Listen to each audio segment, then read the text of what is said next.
ನಮಸ್ಕಾರ. ಅಖಿಲಾಂಡೇಶ್ವರ ಪರಮೇಶ್ವರ ಪ್ರೀತೇಶ್ವರ ಪ್ರಹದೀಶ್ವರ ಕೋಳೇಶ್ವರ. ನಾನು ಮಾತನಾಡುತ್ತಿರುವುದು ಚಿಕ್ಕಬಳ್ಳಾಪುರದ ಶಾಸಕ ಪ್ರದೀಪ್ ಈಶ್ವರ. ಎಸೆದು ಬಿಟ್ಟರು ಕಾಲಿನ ಚಪ್ಪಲಿಯನ್ನ ಪ್ರದೀಪ್ ಈಶ್ವರರವರ ಹತ್ರ ಎಸೆದು ಬಿಟ್ಟರು. ಪ್ರದೀಪ್ ಈಶ್ವರ್ ಅವರೇ, ನೀವು ಎಂ ಎಲ್ ಎ ಆ ಥರ ನಡೆದುಕೊಳ್ಳಬೇಕಾಗಿತ್ತು. ಆದರೂ ನೀವು ಆ ಟೈಮ್ನಲ್ಲಿ ನಿಮ್ಮ ಮೈಯಲ್ಲಿ ತೆಲುಗಿನ ಸೂಪರ್ ಸ್ಟಾರ್ ಪವನ್ ಕಲ್ಯಾಣ್ ಮೈ ತುಂಬಿ ಬಿಟ್ಟಿದ್ರು. ನೀವು ಪವನ್ ಕಲ್ಯಾಣ್ ಆಗಿ ಬಿಟ್ಟಿದ್ದೀರಿ. ಪವನ್ ಕಲ್ಯಾಣ್ ಥರ ಹೀಗೆ ಮಾಡುತ್ತಿದ್ದೀರಿ.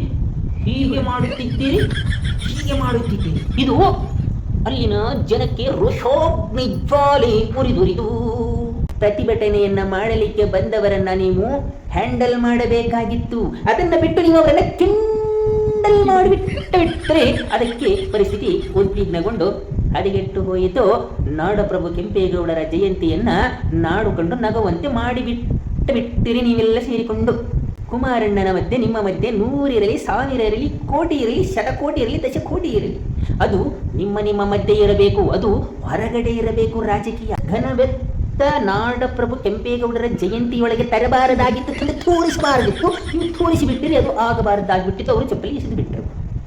ಪ್ರತಿಭಟನೆಯನ್ನು ಮಾಡಲಿಕ್ಕೆ ಬಂದವರನ್ನ ಮೇಲೆ ಪೊಲೀಸರನ್ನ ಬಿಟ್ಟು ಬಿಟ್ಟರೆ ಅವರು ಪ್ರತಿಭಟನಾಕಾರರನ್ನು ಒಂದು ಜೈಲಿನಲ್ಲಿ ಒಂದು ಗಾಡಿಯಲ್ಲಿ ಹಾಕಿಕೊಂಡು ಜೈಲಿನಲ್ಲಿ ಹಾಕಿಬಿಡುತ್ತಾರೆ. ಆಮೇಲೆ ನೀವು ಕಾರ್ಯಕ್ರಮವನ್ನು ಯಶಸ್ವಿಗೊಳಿಸಿದ ನಂತರ ಮತ್ತೆ ಅವರನ್ನು ಬಿಡುಗಡೆಗೊಳಿಸುತ್ತಾರೆ. ಫಂಕ್ಷನ್ ಮುಗಿದೋಯ್ತು, ಕೇಕ್ ಕತ್ತಂ ದುಕಾನ್ ಬಂದು ನೀವು ಅದನ್ನು ಬಿಟ್ಟು ನಮ್ಮ ರಾಜಕೀಯ ವೇಳೆಯನ್ನು ಅಲ್ಲಿ ಬೇಣಿಸಿಕೊಳ್ಳಲು ಬಂದುಬಿಟ್ಟಿದ್ರೆ, ಯಾವತ್ತೇ ಆಗಲಿ ರಾಜಕೀಯವನ್ನ ಒಂದು ಸಮಾರಂಭದಲ್ಲಿ ಮಾಡಬಾರದು. ರಾಜಕೀಯವನ್ನ ರಣಾಂಗಣದಲ್ಲಿ ಮಾಡಬೇಕು. ಕುಮಾರಸ್ವಾಮಿ ಅವರ ಮಧ್ಯೆ ನಿಮ್ಮ ಮಧ್ಯೆ 100 ಅಲ್ಲ, ಶತಕೋಟಿ $100 ಇರಲಿ. ಅದನ್ನು ಬಿಟ್ಟು ಇಂಡಿಯನ್ ರೂಪಾಯಿ ಲೆಕ್ಕದಲ್ಲಿ ಮಾಡಬೇಕಾಗಿತ್ತು. ನೀವು ಮಾಡಲಿಲ್ಲ. ನಾನು ಏನಂತ ಹೇಳಲೀಗ, ಈ ಕರ್ನಾಟಕದ ರಾಜಕೀಯ ನೋಡಿ ಏನಂತ ಹೇಳಲೀಗ. ಕರ್ನಾಟಕದಲ್ಲಿ ಮತದಾರನಾಗಿದ್ದಕ್ಕೆ ಆನಂದ ಪರಮಾನಂದ.